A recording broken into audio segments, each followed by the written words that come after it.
Fernando Tatis Jr. Ever heard of that guy? If you clicked on this video, you probably know who he is. If you don't, well, to put it simply, he's an incredibly talented baseball player who's up there as one of the most famous players as well. He's fun, flashy, and cool in addition to being incredible. He's basically a 15-year-old in an elite Major League Baseball player's body. Last year was really unfortunate. He didn't play a single game, missing the first 4 months due to him recovering from a wrist injury, and by the time he was about to come back, bam, Tatis was hit with an 80-game PED suspension. Tatis, of course, denied the whole thing and said it was something that he didn't know was banned by Major League Baseball, claiming he used Clossball, the substance he was banned for, because he had ringworm.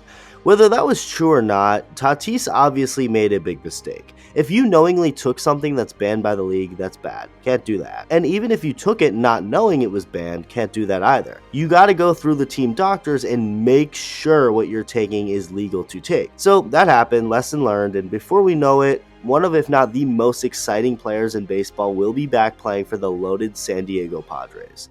In the meantime, Tatis is allowed to play in the minor leagues to stay fresh on his way back to the big leagues on a maximum amount of 20 games. He did play throughout spring training, as suspended players are allowed to do so, and again, a max of 20 games in the minors is allowed, so Tatis is currently playing for the AAA El Paso Chihuahuas. My god, that's such a minor league team name, it's amazing. Anyway, in 2 games played for the Chihuahuas so far, Tatis has 2 hits, 4 walks, a stolen base, and 2 RBIs. It's just 2 games and it's the minor leagues, but it's pretty clear Nando is ready. Last night, the Padres AAA squad was playing the Giants AAA, and Tatis hit an absolute bomb off of Giants pitcher and prospect Cade McClure, someone who ended up bashing Tatis afterward. But really quick, if you enjoy the content, become part of the 30% of viewers who are subscribed. Thank you. Darnay Tripp, who's a sports anchor for NBC San Diego, so obviously on the side of Tatis, kind of clowned McClure, tweeting that McClure now will be telling people for years about the time Fernando Tatis Jr. took him deep.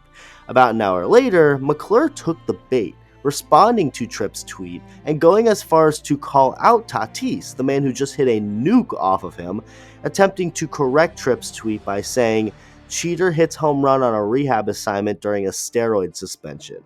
My first initial thoughts are, what exactly is McClure doing? I just don't understand why he feels the need to go on Twitter and respond to the original tweet. I mean, the dude has given up 4 earned runs on 10 hits and a walk in just 5 innings so far this season.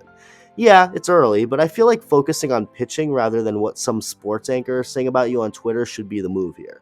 McClure has the freedom to tweet whatever he wants, and I actually like stuff like this, because it will be fun to watch him and Tatis face off again, whenever that will be. But at the same time, McClure fell right into the trap Darnay Tripp wanted him to. Calling out Tatis just seems like a weird move, too.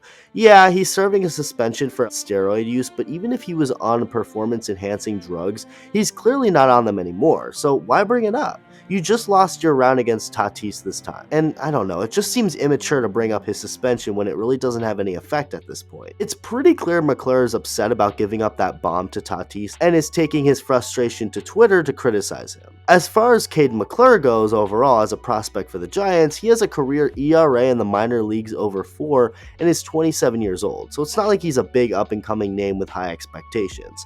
More so just kind of a journeyman at this point, as this is actually his first year in the Giants organization after being with the White Sox his whole professional career up until this point, the team that drafted him. Tatis, on the other hand, is 3 years younger and already a star in this league.